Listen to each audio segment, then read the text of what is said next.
Hello, everybody, and welcome to another Review and A. As you know, maybe this stage, this is the show where I usually review films with another person, but today I'm going to do something a little unconventional. And myself and Steve Pinfield here. Hey. Say hello to the people, Steve. Howdy, folks. Yo. Myself and Steve are going to do something a little different. We're actually going to go over 2017, which I think was generally a pretty good year for film. Yeah, you could say that. 50-50 either way. 50-50, yeah. And we're going to count down a top 10 of our favourite films of 2017. And will we just get straight into it? Yeah. Yeah, cool. Seeing as you're my guest. No, you're my guest, Steve, so I'll let you go first. I'll start first of all with Get Out. Now, that's your number 10, is it? That is my number one.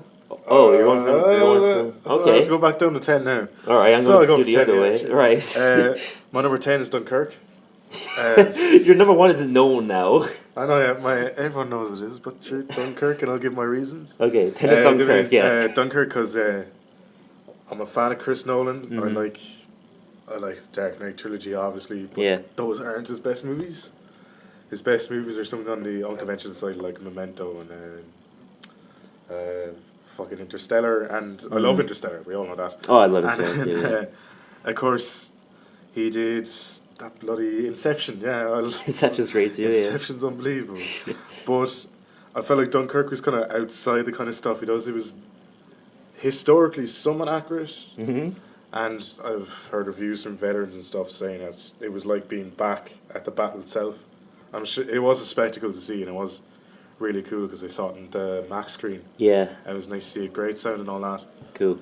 The acting was actually pretty good as well, even though there wasn't really much time to become comfortable with the characters or get to know the characters. But I suppose it goes 0 to 100 in no time, and you don't really have much time to meet the people that they're with, like the characters themselves. Like there's the French guy as well. Yeah. Like the main character. Like they barely know him, and you can see that they trust him right off the bat. So it's really nice to watch and all that. Yeah, personally for me, it's not going to be on my top 10. I do respect it as a film, and I am a big fan of Christopher Nolan. I love Interstellar and Inception and stuff, and obviously the Dark Knight trilogy. It wasn't what I wanted to be honest. I thought it was felt like a very rushed film. I thought it could have been longer. It was like an hour and a half. But yeah, I agree that the performances are really good in this. Short ones are right as well. It was really short. But generally I do appreciate it. I just don't think it's amazing. Yeah, I enjoyed it, but it won't be on my top 10. Will I move on to mine? Yeah, go on to my number 10 is T2, Trainspotting. I'll have to cross my 3 out. So. Oh no, you don't have to. You can still be there. We'll discuss it now, though. Well, I'll discuss my opinion of it. You can discuss yours later. No, I'll discuss it. Doesn't matter, yeah. T2, Trainspotting. Now, I know that you saw Trainspotting years before this even was in production, but I actually only saw the first Trainspotting like a couple of weeks before this one came out. Mm-hmm.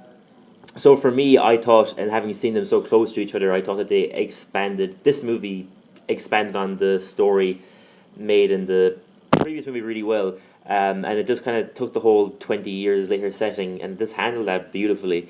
But I know a lot of people, a lot of adults who saw Trainspotting when it came out in 97, 96? Around that, yeah. Yeah, and they were really happy with it. They had no gripes at all. It's a phenomenal, one of the best sequels. The writing style as well changed for the older audience as well. Even though it was still somewhat in, because people who saw it in their late teens to mid 20s, and now the people that see it again in their 40s.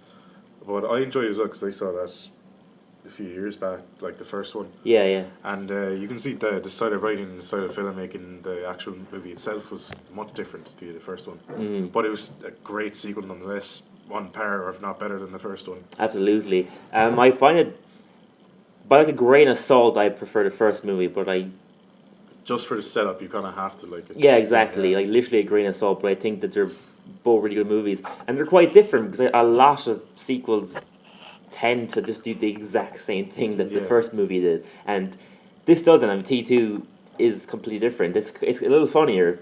There's a lot more lighthearted moments in it than there were in Trainspotting. Yeah, it's such a really enjoyable film. No Trainspotting baby bits any of this. Yeah, exactly. There's no dead babies. I like that. Go on to my 9, so... Yeah. My 9, it's true Irish release, so... I don't even know what that is, okay. La La Land, which got released in the first week of January back in... Oh, La La Land, sorry, 2017. Yeah. I looked forward to this for ages, because I'm actually, like, I'm a soft spot for Mr. Gosling because I like all the stuff, and I feel him and Emma Stone work very well together. Yeah. I feel like they're the saving grace for the film Gangster Squad, and it wasn't Sean Not a Penn or great Josh movie. Brolin. It's not a great film, but they're the best part of it, to be honest. Yeah, no, they're good. But I like La La Land just for the start straight away. You think, oh, we're going to go into the two main characters, but it's a 5-minute song, and you just get thrown off the On a roadway, This is fun. Beautifully and the fact that she filmed. closed off a bit of that highway as well. And then there's Kyle's favourite as well, the drummer man. Yeah. He absolutely loves. What a great But, character. I enjoyed it. It was an homage to old Hollywood, where there could be just normal scenes or anything, and then suddenly there's a stage dance bit with him singing and all that, and it worked really well because like you'd see them they'd be talking, and then the camera would go to wide shot and it would look like a stage. Like, Yeah, straight yeah. away. Everything else looks. I thought moving into the music and moving out of it was actually grand.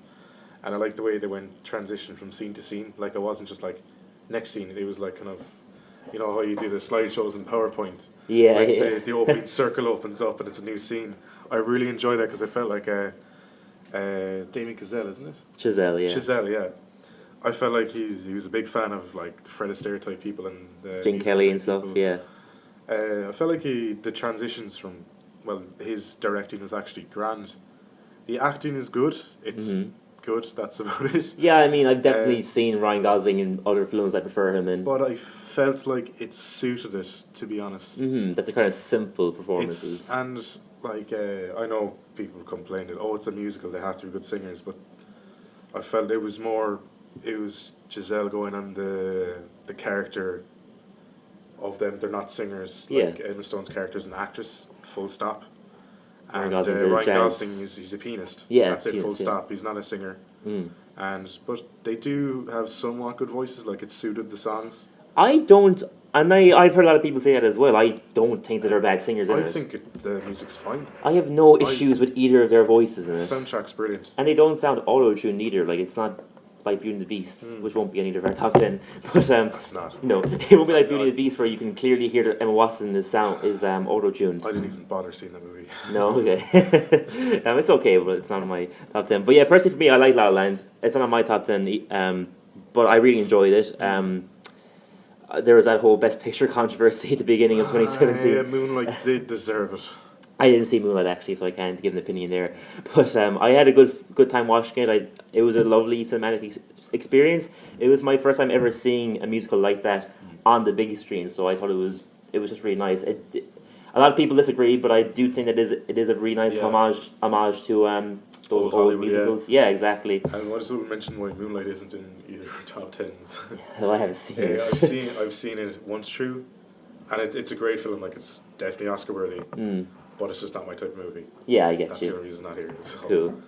1 to 8, so. Nice, yeah. So You're nine. My number 9 is Paddington 2, which I don't think you've I seen. haven't seen it, no. Paddington 2 is so good. Have you seen the first Paddington? I have not. No, okay. I remember you giving out about the Colin Firth. Now, was it Colin Firth? He didn't do the second one? No, Colin and Firth. then you actually said it worked or something. Colin Firth actually isn't in the first one. He was originally, I think he had recorded all of his dialogue, and I think like a month or two, really close to the release date, he just refused being in it. I guess just creative differences. He wouldn't allow About them. a bear that eats sandwiches. Yeah. Marmalade sandwiches. He wouldn't let them use his voice, so they got Ben Whishaw to replace him at the last minute, and it's actually so seamless in the movie. Like It is nice because you don't really see like changes of dialogue or changes of voice actor work much in Hollywood. Like the only other film I can think of where it works perfectly is Her. Because yes. Samantha was Scarlett Johansson a few months before the movie came out. Yes, you're right. She's actually named after the original actress, who I cannot remember the name of. But her name is actually Samantha, I think. It was a close friend of Spike Jonze, yeah. Oh, but Her's so good. But it's gone. Sorry, yeah. But Ben Whishaw literally fits into the first Paddington movie so seamlessly. Yeah. You wouldn't think that his dialogue was only recorded like a month beforehand or something. And he's so suited for that character that I can't imagine, as much as I like Colin Firth, and there'll be a Colin Firth film in my list soon, I think Ben Whishaw is so perfect in it. But Paddington 2, I honestly think, going back on sequels, I honestly think it's better than the first Paddington, which is very rare to say. I actually hands down prefer it to the first Paddington movie. It's fun, it's adventurous, it's sweet. I was tearing up at the end of it. I went to see it on my own actually because I was like, who wants to see Paddington Bear with me? Like, I would have gone like. I was too shy to ask. I went to see it on my own, and at the very end of the movie, I won't spoil it, but I was tearing up. And then the credits came up and the lights came on, and I was like, damn it, I need to go because there's kids here. Just don't tell me he dies, it's all. If he dies in the end, I'd be so upset. He doesn't die. He wasn't at Marks and Spencer's out, though. That was pretty good. It was nice, yeah. But the movie itself is Hugh Grant is in this movie, and I'm not a huge fan of Hugh Grant, but I honestly think he's phenomenal. He's a highlight of this film for me. It took him to get to a kids movie to be phenomenal. That's. But he plays like an exaggerated version of himself in it. He's like a parody of himself, and he's essentially he's a washed up actor who's like trying to get his career back, and he's just really cocky, and he goes through loads of costume changes in the movie, and he's so good in it. I think he's so good in it. Hugh Grant's gotten to a stage in his career where he doesn't really care anymore, and it's working for him. I think he's so much better now because of it. But yeah, great movie. Going on to your number 8? My number 8 is something you enjoy as well. You really enjoy this. Like I thought, I was absolutely blown away by this movie. Jim and Andy: The Great Beyond. Oh God, yes. It is the amount of shit that happened behind the scenes in that movie is mind blowing. It's insane, yeah. I'm genuinely shocked and surprised how far Jim Carrey got into Andy Kaufman. Oh my God. For the film, like it was. It was just great. Like it was very, very well documented. I don't know why they didn't want to release it, but I felt like the time releasing it now is perfect. Yeah, absolutely. Because I think Jim Carrey is a person who's become more open to the public in recent years. Mostly tragedy, unfortunately, and depression, and all this. Yeah. But you can see that he's actually very, very into his work. Oh, he like is. so far into like he's not a one-train actor. I never thought of it. I never expected it. I never seen him as like. He mentions a character he plays in his early movies, which is just like this one person. But I think, as much as he's playing these people, I think he's wrong in that. He's a very good character actor. As much as most of them are comedic, like he's great in Number 27. Yeah, which is something really bad completely movie. off the radar for him, but he was really good in it. He's good in it. It's not a good movie, but he is good in it. Yeah. Spotless Mind as well. Oh, unbelievable! He's so fucking good in that movie, and he's really in tune with his emotions. I think you can see in his more dramatic roles, and you can see how it's nice to see how close he was to his father and everything, and how he's inspired by him. And the bike he rode in Spotless Mind was actually he got it, and it was like his 12th birthday or something. When he was a kid, he got it when he was a child. Oh wow, really? It's either the same model or did the not same know bike. that. Cool. Yeah, this isn't on my top 10 because I only kind of included ones that released in cinemas. Yeah. But it totally counts. It's a Netflix documentary. I'd highly recommend checking it out if you haven't. I love Jim Carrey personally. He's one of my heroes. I don't think I'd be pursuing a career in this industry if it wasn't for growing up watching his films. Probably when I was too young to be watching them, to be honest. But I saw Ace Ventura 1 and I was like very young and I didn't get it. No, I didn't get half it either, but I enjoyed it. She's a man that I didn't quite understand the whole surgical implications. When he's having a shower and everything. It's just a dude. But I always thought he was very talented, but I genuinely expected Jim Carrey to be the kind of actor who just... Sorry, we were interrupted there for a second. As I was saying... Such a strange... That was unusual, yeah. So I expected Jim Carrey to be the kind of actor who just like shows up to a set and just... They turn the camera on and he just goes crazy, and he goes home. But in watching this documentary, we all get to see the kind of like deep research that he does. The only time he wasn't Andy was when he was at home. Yeah, exactly. And there's some insane, like it's all real footage from the making of that movie, Man in the Moon. And there's a scene where he goes to Playboy Mansion because he was invited there. Obviously, Jim Carrey was invited there as Jim Carrey, and he shows up as Tony Clifton. Tony Clifton, yeah. Yeah. And he's pretty much. I think he's got a band from there now. I'm pretty sure he was banned. Yeah. The thing that near the end of it, it was actually quite. It was a question. It was at the end of the film where they said the interviewer asked him, "Do you miss Andy?" Like, because he was Andy, like that's who he was. Yeah, he literally like, was. He met Andy Kaufman's family and everything. They said it's spot on. It was like talking to Andy. Oh, there's like footage of them hugging him, like thinking that they're actually speaking to their son. Met Andy Kaufman's estranged daughter, like. Yeah. Oh my God, that is insane. Ridiculous. And then they asked him, "Do you miss Andy?" And he said no.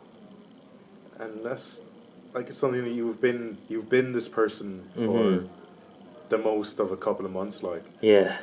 and he just was gone. That was it. But So weird. the amount of work he put into it was ridiculous. Yeah, I guess he was just so immersed into it, like that it wasn't something that he necessarily. It was more kind of like it was a spiritual thing. Like he said, it wasn't actually Jim Carrey. It was Andy Kaufman. Yeah, like he was playing. Like he met like was it? He was looking out on the sea, and he said Andy came behind him, and he said, That's exactly what I was think about you to should say. do this. Yeah, and he literally just let Andy Kaufman take over his body. Like, it's a weird documentary, but it's beautiful for anybody who wants to become an actor. Like, it's so inspiring. It's something to watch, and someone who's interested in method acting. There are Definitely, dangers to it. And massively. This Yeah. isn't as deep. This is as deep as you'd probably see the behind the scenes, but that's deep as you can see it. That's as it is now. Yeah, exactly. Once more other things come out, then you'll see the truth. That's it. Okay, moving on to my number 8, a far less serious movie, Wonder Woman. Loved this movie. Hands down, the Biggest shock and surprise of this year. I had no expectations. I wasn't really that. Trailers weren't. I only saw it because I'm a fan of DC, and that's about it. Yeah, literally, I didn't go in with any expectations. As much as I do enjoy the movies, they're not that good. Yeah, I don't hate Batman vs Superman. I love Man of Steel. I know a lot of people hate it, but I like Man of Steel, yeah. I think it's a great Superman movie. I think it's very enjoyable. Yeah. After Superman Returns, which is okay. Mm-hmm. He's like, oh, he's not doing enough Superman things. None of Superman stuff is going on. Enough fighting. Then they did exactly what the fans wanted, and they're like, oh, he's too much like an angry Superman. And it's like, just get over it. Like, the soundtrack is great. Mm-hmm. The effects are great. And then then a few years later they do Wonder Woman, and it's a female director, a female lead. Yes. It shows that having none of the people who were involved in the other movies. I think Schneider was just a producer, Yeah. and I don't know if Goyer had any actual. I don't think he was involved in the involvement with script. No. Which is something good because all Goyer has is the Dark Knight trilogy. Yeah, that's his That's only it. kind of good credit. He needs to stop. Da Vinci's Demon is meant to be good. We don't need to discuss that, but I heard that was good. What the Wonder Woman? If we go back to that. Sorry, yeah, we're going to go well beyond that point. It's so good. It's a really good movie, and I really. Man of Steel obviously was before the DCU kind of became a thing, but then Batman Superman came out, and I was like, meh. I wasn't even that impressed, to be honest with you, with Gal Gadot in that movie, but she just hits it out of the park with Wonder Woman. Just unbelievable, just kills that lead role. Chris Pine's brilliant in this movie as well, David Shoeless, there's so much good actors. It was really nice to see that they kind of relocated Themyscira to somewhere in the Mediterranean, I think. Mm-hmm. I don't even know if it's there in the comics. I'm not really that much of a Wonder Woman reader. Me neither, no. But it's nice to see that you can somewhat pinpoint to where it is. Yeah. Where they say that, was it Chris Pine's character, he steals the plane, was it from a Turkish part? Yeah, Turkey, yeah. So around that general area of the Mediterranean. And like Gal Gadot's from Israel, which is on the Mediterranean. Mm-hmm. And it was nice to see all the other actresses on Themyscira take on her accent. Yeah. It was really nice. Like even the tiny girl that played the younger version of Diana was actually brilliant. Does that accent really well, like, yeah. It's just a generally enjoyable movie. I went in just with no high hopes because I wasn't a fan of Batman vs Superman. I despise Suicide Squad, and Oh, Jesus. yeah, Wonder Woman was actually just so good, and it gave me really big hopes for Justice League, and well, I want that to see it on my didn't own. end up great either. I want to see Wonder Woman on my own, I think. Yeah, I did. Yeah, I think Justice League was filmed while Wonder Woman was being done. It was done pretty quickly. they were filming at the same time. It was done pretty quickly after Dawn of Justice. I'm not too sure on the timeline of filming, but it was done really quickly after Dawn of Justice. I imagine they were rushing the 'Cause hell out of we had- things, trying to catch up with Marvel. We had promo pictures of Justice League before it had anything to do with Wonder Woman. Like, Yeah. We generally enjoyable movie. I'm not sure if the DCU are ever going to do another film as good as it, but at least they had that one genuinely fantastic film. It was. It's higher than Thor Ragnarok on my list. Is it really? Wow. Okay. Going on to your number 8. Sorry, your number 7 actually. Number 7 is The Disaster Artist. Yes. Fantastic. Um, Love it. As much as we do love this movie and we love how terrible The Room is, Yeah. we're going to avoid talking about the whole James Franco fiasco. No, I'm not going to bring that Because up. he is fantastic in this movie. Yeah, he's so good. As in much it. as what he did is what he did, he is fantastic in this movie. Everyone is. He is, and it's a real shame this had to come out at the Oscar time because he didn't get the nomination because of that. Like. Yeah, I mean he deserves one. Like he is really good in this movie, but I understand you can't give him one. But I mean, I love James Franco, and I think he's absolutely. It was nice to see Seth Rogen somewhere else in the smoke weed. Yeah, he's nice pretty good in it. Yeah, he's really good in it. See, Dave Franco. Dave Franco blew me away. I thought he's very underrated in it. I thought he was great. He doesn't get enough credit. No, he's fantastic. He deserves a nomination as well. He was so good as Greg Sestero. Like if you watch interviews of Greg Sestero, he's so similar to him. Like he got his mannerisms down to a T.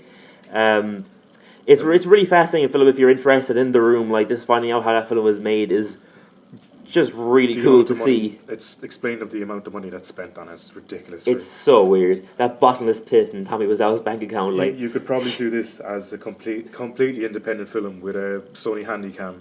Yeah, and probably better. Like so weird, but it is a really beautiful movie, and it doesn't just. I expected from the trailers and stuff. I expected it to be a film that makes fun of The Room and makes fun of Tommy Wiseau and stuff, but it actually has a lot of heart to it. It didn't. I felt bad for Tommy Wiseau. I really did too. It showed how much of a not nice person he is. No, I mean, yeah, he definitely has his flaws as a human. But everyone does. Like, yeah, but at the end of the film, we do sympathise with him. I did anyway, personally. At the end of it, where we actually see him watching The Room with a big crowd of people, and they're all laughing at it. Yeah. And you see him in tears, and that's heartbreaking, because I only realised in that moment, like, this really is a film that this guy made, because he wanted to make it, and, you know, we're all like that, we all have dreams, and he tried to conquer them, and then he got made fun of, so, I mean, it is quite heartbreaking to see that. He had a lot of money too, yeah. That'll never be an issue, and I imagine he's getting massive revenue from The Room now, and from The Disaster Artist, and the book and everything. They've done about 4 screenings of The Room since Disaster Artist came out in the Triskel, I think. In the Triskel, really. In Cork alone, they've done 4 screenings. I can't imagine what they've done at other places around the world. Like. Not counting student studies that have it on that we don't know about. Yeah, it's true. Yeah, it's screened a lot. I tried to go to a screening of it twice here in Cork, and I wasn't able to get to either of them because they were sold out. Yeah, the night I saw... Were you with us that night? No. The night I saw it anyway, I booked tickets... It was the week before, and you're talking about The Disaster Artist or The Room? Disaster Artist. Sorry, no, I was with you when you say Disaster Artist. Yeah. Oh, The Room. Yeah, The Room sold out everywhere. Yeah, no, everywhere. Fast. Once it's announced, it's sold. Like that's it. Yeah, it is really. No, I was with you for the night when you say Disaster Artist, and it was the first night it came out in Ireland anyway, and the atmosphere was phenomenal. Like it was energetic. The atmosphere was great inside there. So good. It was just a shame they didn't use the bigger screens.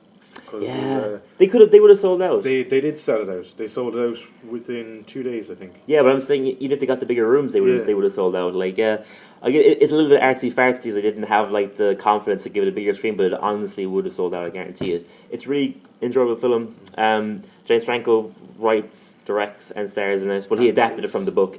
Good. And which is written by Greg Sestero plus another author that I can't remember the name of. But it's good. Is there another author?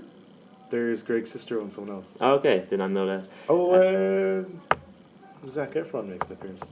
He does, yeah. Good cameo. But it's not him at the start, I don't think.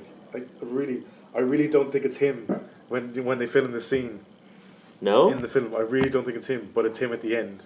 I'm pretty sure it's him at the start as well. I really don't think it is, because they were looking at it and I was like, I'll be able to recognise him. Then they show him at the end, and it's like, yeah, that's me. And I'm like, what? I'm pretty sure it's him. He's quite good in it. He's not in it that much, but it was a cool cameo. That's actually true as well, that the actor that he's playing in Disaster Artist actually went really meta on his really brief appearance. And apparently everyone was scared their shit out of him. Yeah. But a really great movie. Moving on to my number 7, Kingsman: The Golden Circle, which I noticed is not on your list. It's not on my top 10. No. Personally, for me and Kyle previously reviewed this. I really enjoyed it, but it's not my top 10. It's probably my top 20, 15. Yeah, maybe. Cool. Even though a lot of people didn't like it, but I really liked it. Yeah, I really liked it as well. It was a bit different from the first one, but I really enjoyed it. It was, yeah. Me and Kyle reviewed this in my first video, my first podcast, webisode, whatever you call this. And I did have a lot of criticism for it, but it's because I was comparing it to the first Kingsman too much, which you would naturally do for a sequel anyway.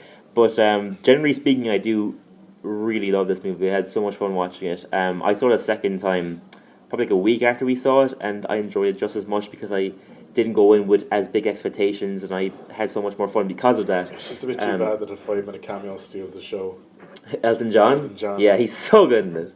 But it is really, really fun.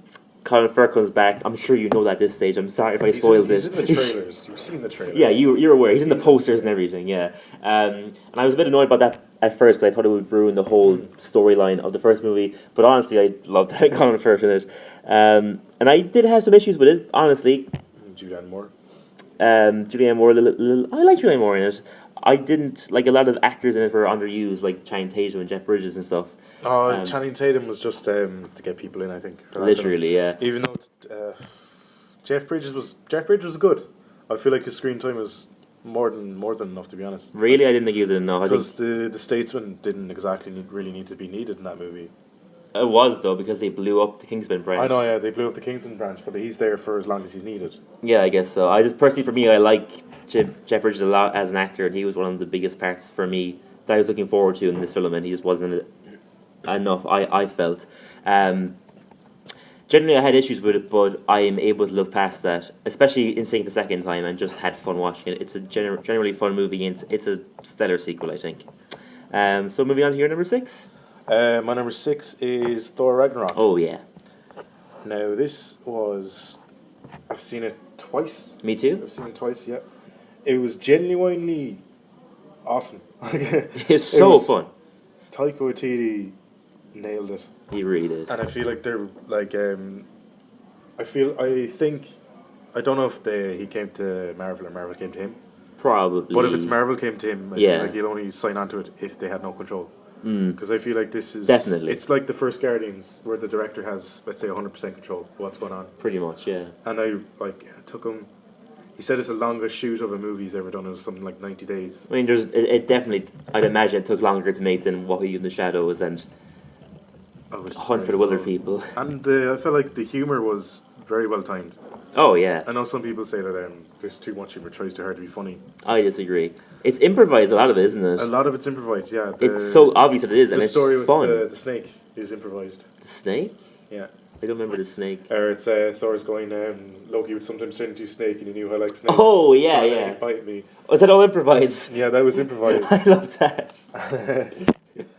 That's so clever. A lot of the bit when they're just all together, a lot of it's improvised. Mm-hmm. I love the Korg scenes. I love Korg so much. Yeah. He's like... Oh my god. Fantastic. Played by Taika Waititi. Played by Taika, and it's just fantastic. It sounds to me like you have an intimate relationship with your hammer. Hey, look, Doug's dead. I stood on him on the way in. Next thing he killed him. Oh, he's alive. Doug's alive, guys. He's alive. Oh my god. Like, literally one of my favourite characters. Thor is on my list as well. And of these 10 movies on my list, one of my favourite characters of all of them, like, of all the characters in these movies, he's so funny. He's Chris so Hemsworth's good. so good in this. He's terrific, yeah. He's actually a really good comedic talent. He was in Ghostbusters, which would have been the first comedic film I saw him in. And Ghostbusters wasn't great, pretty disappointing. But still sort of refuse to see it. Yeah, you refuse to see it, that's fair enough. I don't blame you. It's one of these things like the perfect two movies and then they have to be touched again. Yeah, I guess it shouldn't have. But Chris Hemsworth genuinely is one of the best parts of it. He's so good. He is a good comedic talent, and he just owns his role. Because I remember Taika Waititi saying in an interview that Chris Hemsworth was getting kind of sick of playing Thor, and he was a bit reluctant to play him in a third solo. Sorry, we were interrupted again. So Chris Hemsworth, was reluctant to play Thor again. But he said he was sort of done with it. And I can imagine. I mean, Jack Riley's kind of done with it. Yeah, I can imagine it being a little bit of a boring, kind of restricting part for an actor. But then when he found out that Taika Waititi was taking over and found out what he was doing with the character, he was so on board. And you can just see that he's just having a good time. And it makes us have a good time watching it. It was, I thought, Kate Blanchett, I think she was very good. Kate Blanchett was a little underused, I thought. That'd be my only gripe, generally. It was more of a Thor Hulk development movie. Yeah, definitely. Mark Ruffalo was fantastic. Yeah. And it was nice to see that there's actually like you see Odin being this all great and powerful man who everybody loved and he was so great. Mm-hmm. But then you find out that he and Hela basically, they didn't rule through entitlement, they ruled through ruling like wars and everything. Mm-hmm. It was nice to see. It was really nice to see the dark side to probably one of the good characters Like, there's no good, really. No, that's actually my favorite Anthony Hopkins performance of the 3 Thor films. I think he's not in it that much, but he's really good in the scenes he is those in. 10 minutes he's in is just phenomenal. Really powerful, like, yeah. Okay, so moving on to my number 6 is Logan. Is it my here? number 2. Ah, okay. Or 1, I can't really decide my favorite 1 and 2. But yeah, Logan came out at the beginning of 2017, and was still on my mind at the end of this year. Like, 'cause it was just a stellar conclusion to the original X-Men series. I thought about it so much. I thought it came out last year, like 2016.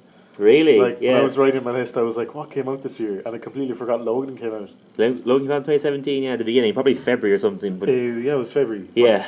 Jeez, that changed. It changed the superhero game. It really did. It's not really a superhero movie, like. As much as Ragnarok did it too, Mhm. with the art style and all this. Yeah, and the improvisation. nature. Yeah. But Logan was dark, but it was the perfect kind of dark. It was a gritty western more so than like a straight up superhero movie. Like You kind of forget that they have superpowers. You kind of do. forget the yeah, it's so good. Hugh Jackman and Patrick Stewart are just unbelievable in it. They're both so good. X-22 as well. X-22, the girl, yes, The little girl was. she's really good in it as well. Yeah, She's so good in that movie. unbelievable. Steve Merchant as well. Just remember he's in this. He's also very surprisingly good in He's it. very good in it. Yeah, I mean, I don't want to give the movie away too much for people who haven't seen it, but it is genuinely just a gem. Like, it's I just. feel like what sums it up perfectly is remember when Patrick Stewart and Hugh Jackman were on the Grey Norton show there a couple months ago, Yes. and they talked about how when the movie ended, I think it was Hugh Jackman got Patrick Stewart's hand and held it, Yeah, yeah. and they both. Oh, they were watching the movie together. Yeah. And they were watching a once it got big scene in it. scenes, yeah, Yeah. the big scene. They both just like pretty much held each other. So it's sweet. the end of the road for possibly two of them, depending if Hugh Jackman would take on Logan again for the MCU, but Probably not, yeah. I don't think he should. I think I would obviously That's- like to see him in It'd the. be nice to see him, but I felt think. after the universe is reset and Days of Future's past, it's going to be hard to reset it again. Yeah, I don't think it's necessary. I think But he could fit it in, but I just don't want to see that Jean Grey in the MCU. Yeah, me neither. And I think his storyline is wrapped up really well in this movie. I don't think it's really necessary to see Hugh Jackman take on that character again, because it would ruin what we had in this film. It would ruin the finale, and I don't need that. I don't want that. I think he's. I did feel there was a weight in my stomach at the end. I was very yeah. upset by the ending because, like, with the X-Men, the first one came out in 2000, wasn't it? Mm-hmm. So 17 years of my life was watching these movies. Yeah, literally, I And I grew feel up like- watching Hugh Jackman playing that character. Like, me and Kyle wanted to go see it, and at the end of it, neither of us were actually in tears, even though it was a really emotional film. Yeah. This is gut wrenching. It is, yeah. I remember Kyle said to me, this film had the power to make me cry, but it didn't go there. And I agree with that, but it didn't go there in a good way. Like, it knew that it could, but I it feel didn't. like the writing did that most of all. What it was is you know full well at the start that it's said to you that Logan.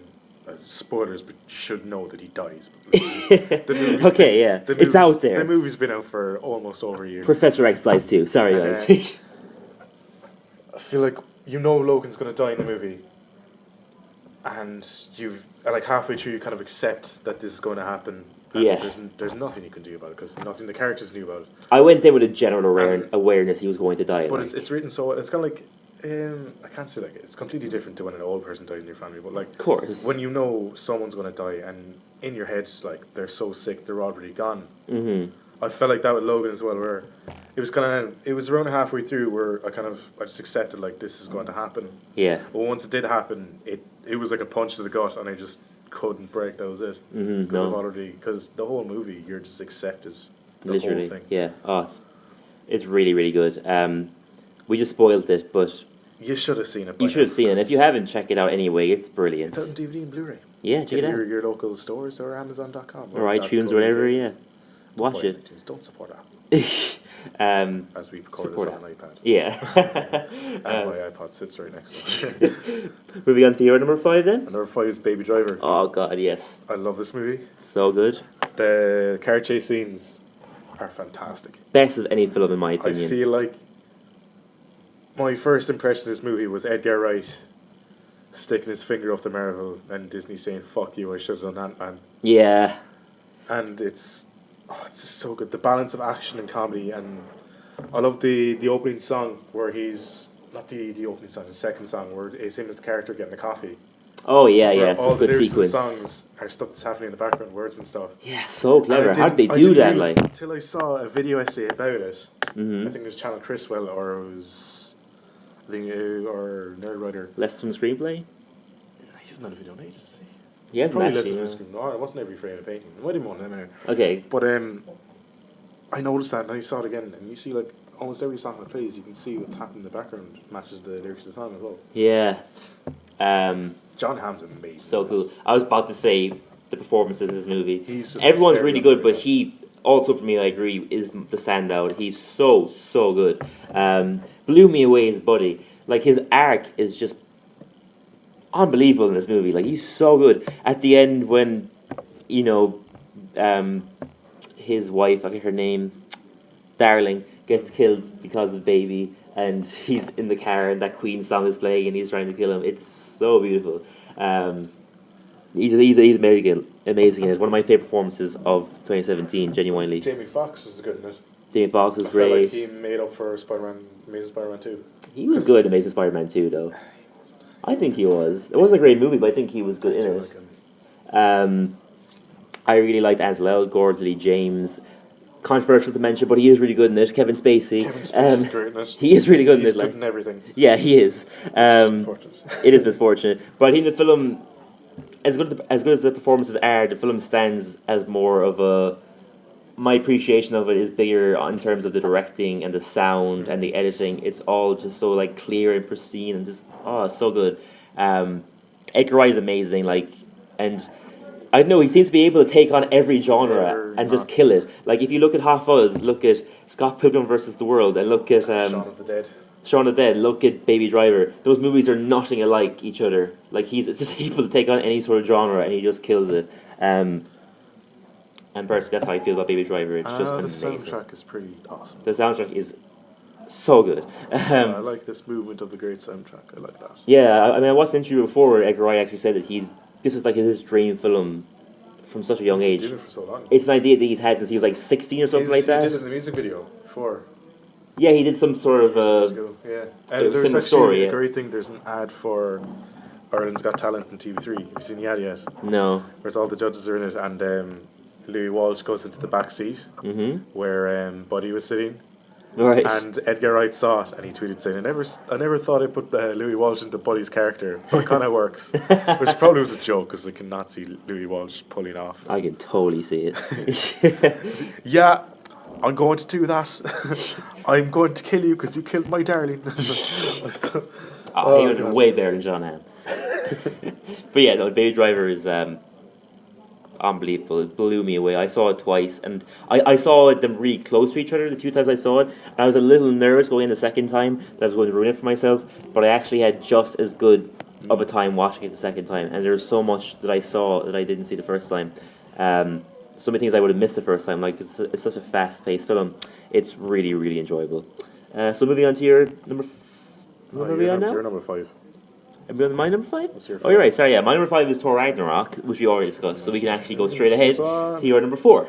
Wonder Woman. We talked about that already. We talked about that already. Yeah. Today we're getting. What's your?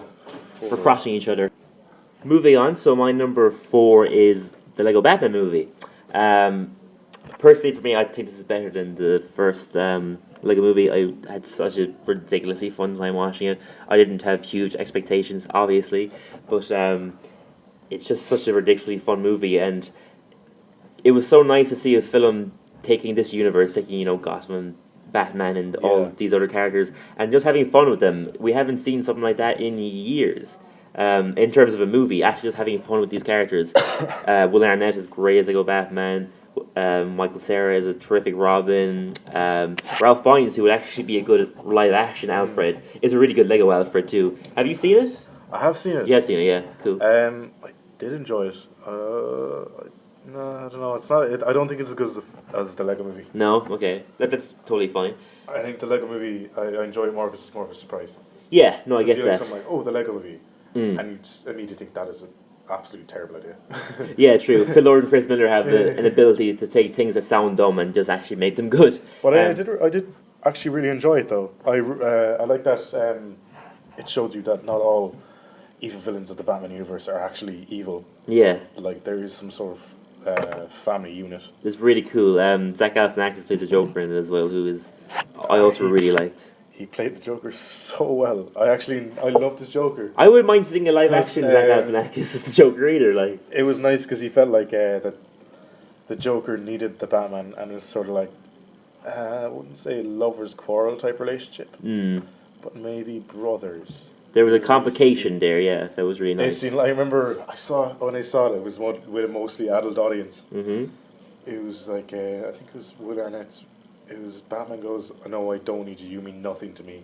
Mm-hmm. And it's so heartbreaking. And then Really you just good. see the Joker go, "But I need you," and everyone laughed as everyone thought, "Oh, gay," and you know the stupid cork lad. Blah. I know, yeah. But like I did like it. I really liked I it. really liked it. Personally, for me, Batman was my favorite part of the Lego Movie. So when I heard that they were giving him his own movie, I was so stoked. And this didn't let me down for those kind of expectations that I did somewhat have. I wasn't one bit disappointed. It was a good, fun film. It never takes itself seriously at all, and that's what's fun about it.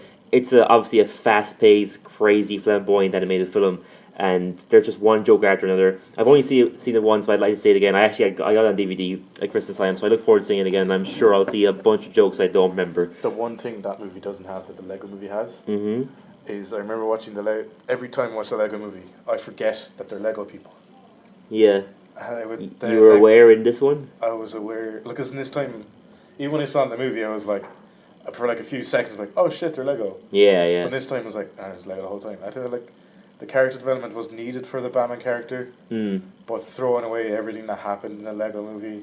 A little bit, yeah. But I felt it could have been like before it, but they didn't really explain whether it was before or after.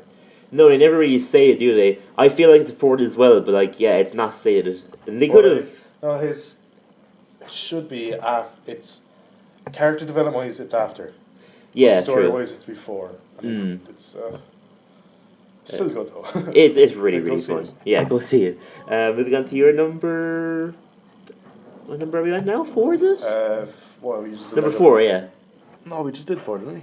No, we're on to your number 4. No, we did it already. Wonder Woman. Yeah. And my number 3 is Trainspotting 2, which you said earlier. Which you also already discussed, okay. My number 3 is The Disaster Artist, We discussed which you that. also discussed. And my number 2 then is Split. Split. I haven't seen this yet. You haven't seen Split, Honestly, no? I have not seen it. Okay, so you have no It's real... at home. It's the Blu-rays on my desk, and it's been gathering dust, and I feel really bad about not seeing it. You should feel that. It's really good. I You heard should definitely it's watch it. Absolutely amazing. It's phenomenal. So it's directed by M. Night Shyamalan, who has had a bit of heartache over the past couple of years. Heartache. You know, he's made The Happening and The Village and just generally not appreciated films. Last Airbender. Oh, that's Airbender. Forgot about that. Oscar-worthy film. Yeah, true. But honestly, he hits out of the park. He went to visit the year before, which was meant to be pretty good. I haven't seen it, but he really hits out of the park with Split. It's a phenomenal movie, mostly due to James McAvoy, who is just insane as this multi-personality person. I've heard nothing but good things about James McAvoy now. Oh my god, he's so good in I it. feel like he's underappreciated, and if this movie put him like where he belongs to be, which is on. Lead role. He's an A-list actor, but he's on an AA. List Yeah, I actor. get you. He should have got an Oscar nomination for this, I personally think, because he just... You can see the thought that he put into every single character. Like, he plays I've heard they're all completely different. a completely different Maybe gem. from the trailers, it's amazing. The trailers, Yeah. are usually terrible, but like, True. He plays a female character named Patricia in it, and he honestly... You know how women have like a different presence to men, obviously. Yeah. He channels that presence. Like he doesn't look like a woman. He looks like James McAvoy.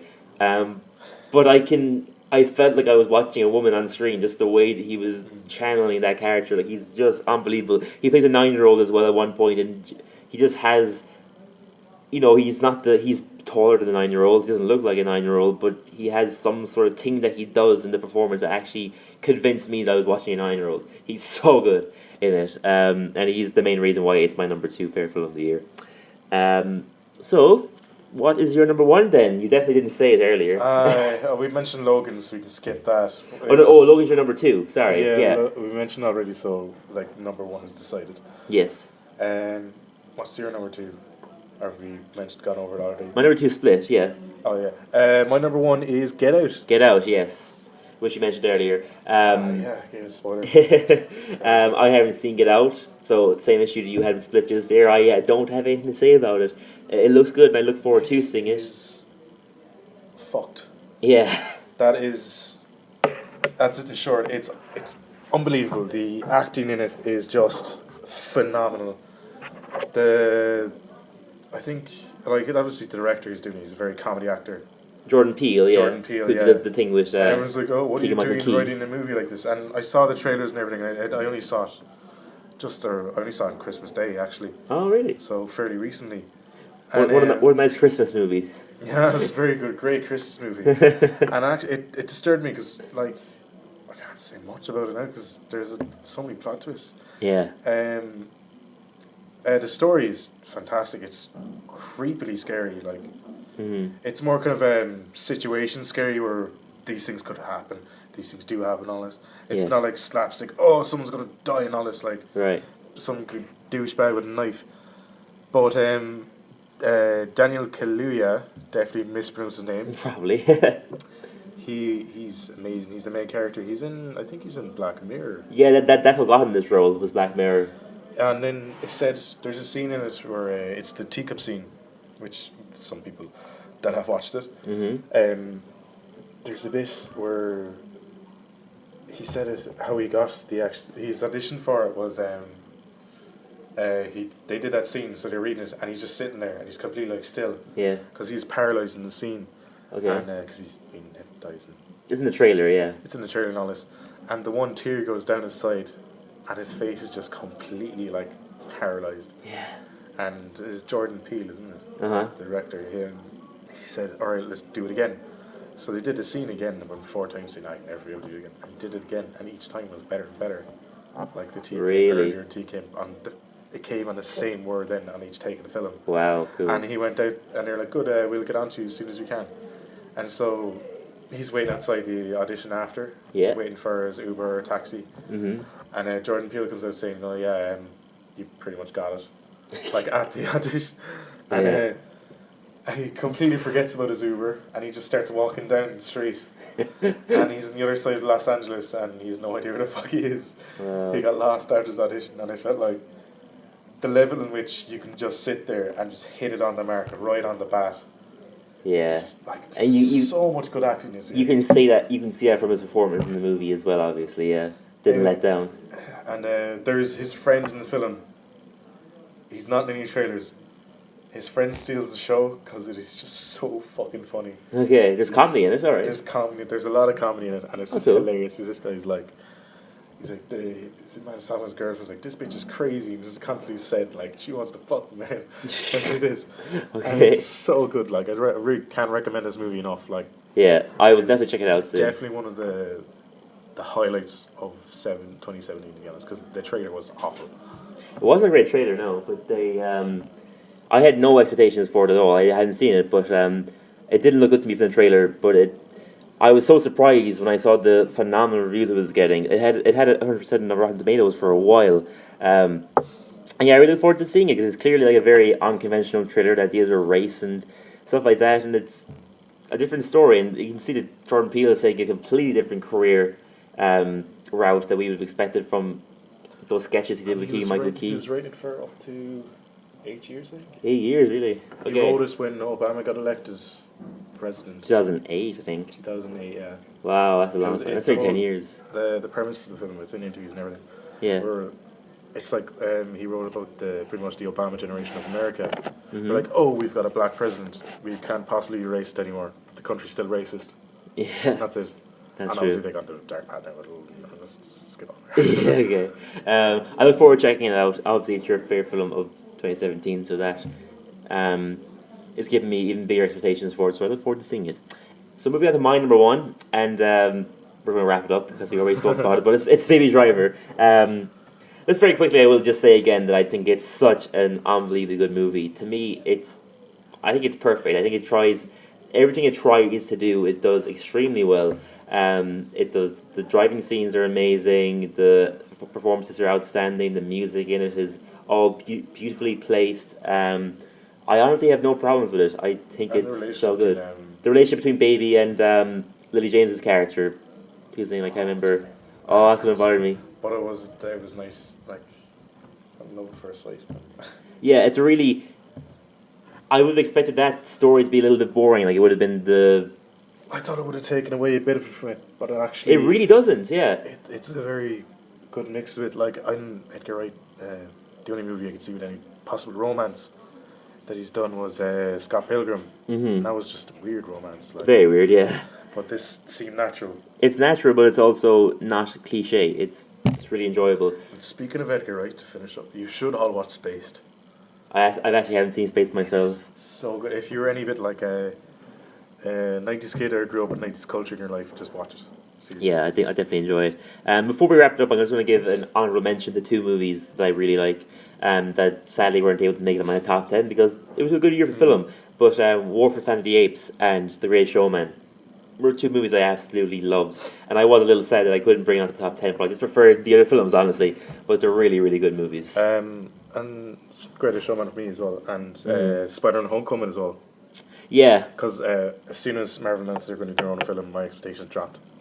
Because Spider-Man is hard to get right. Sam Raimi did it right. As much He as, did, definitely. Tom Maguire will always be my as much as Spider-Man. the third one isn't great, it's still pretty good for a part of the trilogy. Yeah. Amazing Spider-Man, I love the first one. I think the performance is great, but I feel the Peter Parker wasn't done right, but it's still a good Peter Parker. Yeah, yeah. The second one, not a fan of. Mm. I feel like Gwen Stacy's death, even though as it does happen, it was rushed, and it's a rushed death, but it was a bit too rushed. Yeah, I really like Andrew Garfield as Spider-Man, but I felt like the villains let the film down. definitely, and yeah, there's not. Yeah, at least maybe Spider-Man 1 is okay, but 2 is not great. They were going to bring back the story about his parents. They mentioned the trailers the first one, and never went around it. Yeah. I guess Spider-Man Homecoming was aware that these origin stories were already told, and they no just one jumped right cares, into it. like- Yeah, we know at this stage. Yeah, it's a really enjoyable movie. We won't get into it too much because we're So done. we can. What were disappointments of 27? Oh, disappointments. Okay. I'm gonna say Justice League. Justice League, definitely. Guardians 2. Guardians 2, very much so. I feel like the more I think about Guardians 2, the more I hate it. Yeah, me too. I've only seen it once. I don't have plans of seeing it again. I don't despise it in any way, but it wasn't what I wanted it to be. It's not as good as the first Guardians, and it doesn't hype me up for seeing these characters again, to be honest. And I'm sure they'll be great in the Infinity War. And I'll obviously go see the third movie, and whenever we see these characters again, I'll go see it, but it didn't excite me. It was quite boring. If you want to see something similar to Guardians 2, go watch that Futurama episode. What's it called? Jesus. Anyway, if you want to see something like Guardians, go see Thor Ragnarok instead. Yeah, It's see Thor much Ragnarok. better. It's a much better better. use of that kind of concept. I have to mention this because I know you hate it. Mm-hmm. I had a really big guilty pleasure this year. Oh God, And I know what it is. I have to mention it. It's not anywhere near it. It's not in my top list at all. It's directly near the bottom probably. It's the Power Rangers movie. Because as much as like it is like you think it's terrible. I do not like But it. it's not as bad as you thought it was going to be. Yeah. You had like I had no hopes to meet for at some it. point. Yeah. I had very low hopes for this movie. Very, very low. Because as a kid and as an adult, I'm still somewhat a fan, which is sad. And I still fucking watch Justice League and Batman and all this stuff. And I felt like the cast, it was very well cast, except for Becky G. But other than that, I feel like they all worked really well together. You can't blame it for being the reason that Dacre Montgomery got the job in Stranger Things 2. Oh, I mean, yeah. He's a fan. Everyone in it is fantastic. They're really good. Yeah. Yeah, I wasn't a fan of it. I stopped watching Power Rangers when I was probably like 5 or 6, so I didn't grow up with it that much. So Still there, haha. I know, yeah. The nostalgia wasn't there that much for me because I couldn't remember it that much. I'm a bit upset. Like, it was fun. it is a fun movie, but it's not trusted enough the moment to get a sequel, and I felt like it deserves a sequel. It wasn't a huge box office success, I'm pretty sure. It didn't flop, but it didn't make huge made back money. its money and slightly a bit more as well, I think. Yeah, but it was what the studio wanted. They set up a sequel and everything, and they set it up pretty well. They did a kind of Ferris Bueller match type thing. Yeah, they did. That was kind of cool. I like the ending. That was really nice. I loved when it didn't- ended. They didn't show the character either, and that was nice. It's like it's up in the air. It could be like Whoever could be cast into it, yeah. because he mentioned his last name, because the character's name is Tommy Oliver. Mm-hmm. But he said Oliver. He never said Tommy. Yeah. And there's just a jacket on the chair, so it could be their sex. And I feel Cool. I feel like the Green Ranger being a woman is a great idea. Mm. But I think the perfect casting for the Green Ranger, if they ever do a sequel, is, do you know, you've seen 13 Reasons Why, haven't you? Yes. Do you know the guy's friend that keeps falling around in the Mustang? Tony? He's like the short guy with the black hair. Yeah. I feel like he'd be perfect. Yeah, I could see him in that role. That'd be interesting. He's really good in 13 Reasons. Kind of confident character. Like he has like a quiet confidence to him. So I guess he could play that character well. Yeah. Suppose you might as well finish up. Yeah, I guess so. We don't need to discuss every film that came out in Yeah. this year. I don't know why we're talking about Power Rangers. But yeah, that's it, guys. Thank you very much for listening. 2017 was a good year. It was a good year. Let's hope. 2018 so far is going okay. Yeah, let's hope that ends up being just as good. Thank you, guys, and we'll see you later. Bye. Bye.